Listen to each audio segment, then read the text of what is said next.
सभी दर्शकों का एक बार फिर से स्वागत और मैं हूं आपके साथ प्रीति चंद्रा सहारनपुर से जुड़ी बड़ी खबरों के साथ। तो चलिए शुरुआत करेंगे आज की बड़ी खबर के साथ। बेहट में टेम्पो ने बाइक को मारी टक्कर, हादसे में एक की मौत। थाना फतेहपुर क्षेत्र के गांव कांदला निवासी सतवीर किसी काम से बेहट आया था। जब वह अपने गांव वापस लौट रहा था तो कोतवाली बेट क्षेत्र के गांव संसारपुर के पास उसकी बाइक के सामने से आ रहे टेम्पो ने टक्कर मार दी। हादसे में सतवीर सड़क पर गिरकर मौत हो गई। बता दें कि राहगीरों ने हादसे की सूचना पुलिस को दी। मौके पर पहुंची पुलिस ने टेम्पो व चालक को हिरासत में लेकर कोतवाली ले गई और हादसे की परिजनों को सूचना दी गई। सूचना मिलते ही मृतक के गांव में शोक की लहर सी दौड़ गई है। इंतजार करती रही दुल्हन, बारात लेकर नहीं पहुंचा दूल्हा। बता दें कि सहारनपुर के नागल में एक ऐसा ही मामला सामने आया है। युवती हाथों में मेहंदी और श्रृंगार कर पूरे दिन अपनी बारात आने का इंतजार कर रही थी। बारात के स्वागत की तैयारियां भी परिजनों द्वारा की गई। लड़की, परिजन, रिश्तेदार और मोहल्ले के लोग दोपहर तक बारात की अगवानी में टकटकी लगाए बैठे रहे। सुबह आने वाली बारात दोपहर तक नहीं पहुंची। आस टूट चुकी थी। पुलिस को तहरीर दी गई लेकिन कोई भी कार्रवाई नहीं हुई। लड़की पक्ष द्वारा दहेज में 10 लाख रुपए और स्विफ्ट कार की डिमांड का आरोप लगाया गया है। बता दें कि बारात के स्वागत के लिए टेंट, कुर्सी, कोरमा और बिरयानी, जर्दा का इंतजाम किया गया था, जबकि हिंदू परिवार की दावत के लिए पक्के खाने का भी इंतजाम अलग से किया गया था। बारात में आने के कारण पूरा खाना बेकार हो गया। करीब 800 लोगों के खाने का इंतजाम किया हुआ था। शादी के लिए रिश्तेदार और ग्रामीण भी इकट्ठा थे। आकाश ने यूपी बोर्ड के छात्रों के लिए हिंदी मीडियम में शुरू किया पाठ्यक्रम। आकाश और बायजू संस्थान ने यूपी बोर्ड के छात्रों नीट और जेई उम्मीदवारों के लिए हिंदी मीडियम में पाठ्यक्रम शुरू किया है। Senior assistant director Prashant Kumar Tiwari ने बताया कि कोचिंग में शिक्षण यूपी बोर्ड के अनुसार होगा। शिक्षण माध्यम हिंदी में होगा। स्टडी मटेरियल में भी हिंदी मीडियम में उपलब्ध कराया जाएगा। बता दें कि छात्रों को द्विभाषी परीक्षा सत्र उपलब्ध कराए जाएंगे। छात्रों की आवश्यकता के अनुसार हिंदी माध्यम के अलग अलग बैच भी उपलब्ध होंगे। इस मौके पर अवनीश कुमार, देवल, सचिन कुमार आदि लोग मौजूद रहे। सहारनपुर जनपद में आज बड़े ही धूमधाम के साथ महाराजा भागीरथ जयंती मनाई जा रही है। उसी कड़ी में सहारनपुर नगर स्थित जनमंच सभागार में भी विशाल सैनी समिति द्वारा महाराजा भागीरथी जयंती समारोह का आयोजन किया गया, जिसमें मुख्य अतिथि के रूप में उप मुख्यमंत्री केशव प्रसाद मौर्य को पहुंचना था, लेकिन किसी कारणवश वह कार्यक्रम में नहीं पहुंच सके और वर्चुअल तरीके से उन्होंने सैनी समाज को संबोधित किया। इसी दौरान मंच पर पूर्व मंत्री डॉक्टर धर्म सिंह सैनी, मौजूदा राज्य मंत्री जसवंत सिंह सैनी, पूर्व विधायक नरेश सैनी सहित खतौली विधायक भी मौजूद रहे।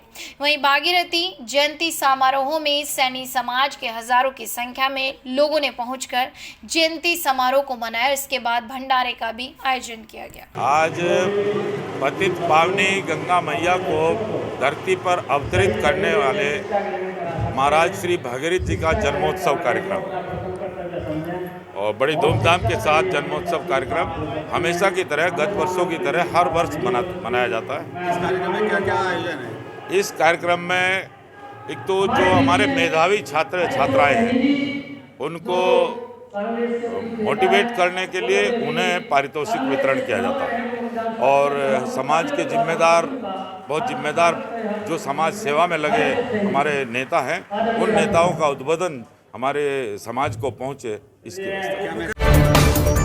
आज जिला कांग्रेस अध्यक्ष चौधरी मुजफ्फर अली के नेतृत्व में कांग्रेस जन कलेक्ट्रेट में जिलाधिकारी कार्यालय पर एकत्रित हुए और सभी ने जिला अध्यक्ष चौधरी मुजफ्फर अली व महानगर अध्यक्ष वरुण शर्मा के साथ जिलाधिकारी को संबोधित एक ज्ञापन सिटी मजिस्ट्रेट को सौंपा। ज्ञापन के माध्यम से गंगोह नगर पालिका परिषद व तीतरो नगर पंचायत के परिसीमन के संबंध में कुछ मुद्दों को उठाया गया और प्रशासन से सुनिश्चित करने की मांग की गई कि परिसीमन से न तो किसी राजनीतिक दल विशेष को लाभ पहुंचे और ना ही वोटों का ध्रुवीकरण हो। वहीं देखिए इसी दौरान जिला अध्यक्ष चौधरी मुजफ्फर अली ने मीडिया से क्या कहा, सुनिए। मैं चौधरी मुजफ्फर अली, जिला अध्यक्ष कांग्रेस पार्टी सहारनपुर, महानगर अध्यक्ष हमारे वरुण शर्मा जी और हमारे किसान के जिला अध्यक्ष भाई सुरेंद्र मनीवाल जी, हमारे किसान के महानगर अध्यक्ष अक्षय चौधरी जी, हमारे माइनॉरिटी के जिला अध्यक्ष भाई दानिश खान जी, हमारे ज़िले के उपाध्यक्ष और पूर्व प्रत्याशी भाई चरणजीत सिंह निक्कू जी और वर्मा जी, हमारे काशिफ भाई, सभी हम कांग्रेसजन और हमारे फ्रंटल ये मांग करते हैं माननीय जिलाधिकारी महोदय से कि जो परिसीमन गंगो नगर पालिका और नगर क्षेत्र पंचायत तीतरो का जो परिसीमन हो रहा है, हमारी मांग ये है कि उसका परिसीमन एक पर्टिकुलरली एक एरिया, मतलब उससे बीच से, चाहे वो 5 किलोमीटर का हो या 3 किलोमीटर का या 4 किलोमीटर का, जो उसके दायरे में गांव आ रहे हैं उनको लिया जाए, ना कि जो दूर के गांव हैं। कुछ गांव को नज़दीक को छोड़कर दूर के गांव को लेने की जो चर्चाएं चल रही हैं उसको विराम लगाया जाए। न्याय संगत जो उसके नज़दीक के गांव हैं उनको लेने का काम करें।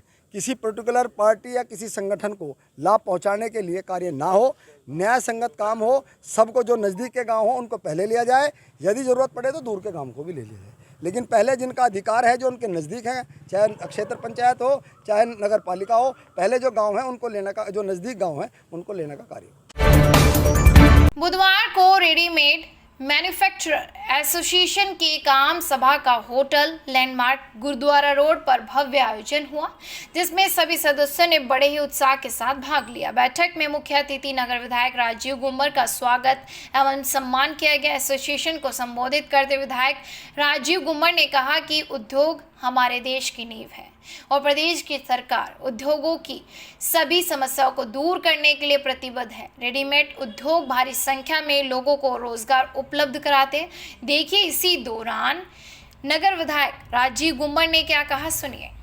आज रेडीमेड मैन्युफैक्चरिंग एसोसिएशन के द्वारा यहाँ पर अपनी मीटिंग में मुझे बुलाया गया। व्यापारियों के द्वारा अपने व्यवसाय से संबंधित बातें रखी गई, कुछ परेशानियों का भी उल्लेख किया गया।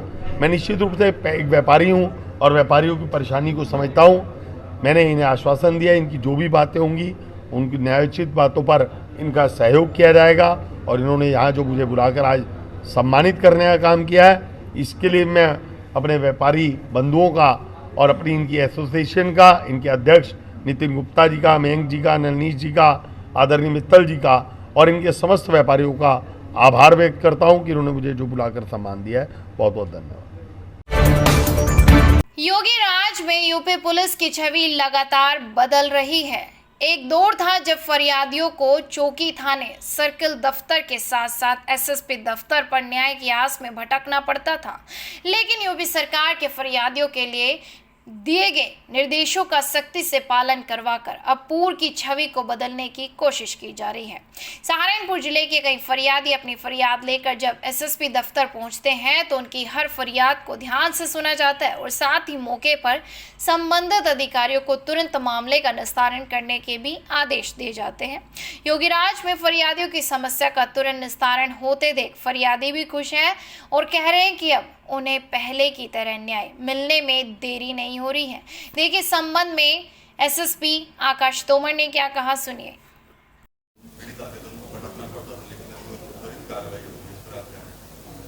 देखिए, शासन के निर्देश हैं कि जो भी थाना स्तर पर, चौकी स्तर पर और गजटेड अधिकारियों के ऑफिस में जनता की त्वरित सुनवाई हो, तो उसी के क्रम में सबसे पहले तो हम लोग ये इंश्योर कर रहे हैं कि सभी लोग टाइम से बैठें और दूसरा जो आगंतुक आते हैं उनके साथ अच्छा व्यवहार किया जाए, उनको पीने के लिए पानी दिया जाए और ऐसे मतलब नॉर्मली जैसे एक्सपेक्ट किया जाता है पुलिस से, जिस प्रकार की भाषा का इस्तेमाल ना किया जाए, जिससे कि जनता के बीच में हमारी छवि अच्छी हो और फिर जो कार्रवाई हम लोगों को मेरिट पर करनी है, बट कोई गलत एप्लीकेशन भी है तो उसके साथ अभद्र व्यवहार ना करके पूरी उनको अच्छे तरीके से हम लोग समझा दें कि आपका इस वजह से काम नहीं हो पाता है। तो ये जो बिहेवियरल चेंज है ये हम लोग पुलिसकर्मियों में लाने की प्रयास कर रहे हैं। कि मेरे पास कभी कोई पीड़ित आता है जिसके द्वारा ऐसा एलिगेशन लगाया जाता है कि विवेचना सही नहीं की जा रही है, तो उसको मैं मार्क करके अलग से पीड़ित को और आयोग को साथ में बुलाता हूँ, जिससे दोनों ही पक्षों से सवाल पूछे जाते हैं और जो इन्वेस्टिगेशन है, केस डायरी का अवलोकन किया जाता है। यदि महसूस होता है कि कार्रवाई सही नहीं की है, डेलिबरेटली उन्होंने इन्वेस्टिगेशन को पेंडिंग रखा है किसी अन्य कारण से, तो उनके खिलाफ कार्रवाई भी होती है। कल ही मैंने एक सब इंस्पेक्टर को इन्वेस्टिगेशन में लापरवाही में सस्पेंड भी किया है। सहारनपुर से जुड़ी हर खबर खबर पाने के लिए सब्सक्राइब करें हमारे YouTube चैनल सिटी वेब को। अगर आप भी कोई खबर या सूचना हम तक पहुंचाना चाहते हैं, हमारे WhatsApp नंबर 8273717100 पर हमें भेज सकते हैं।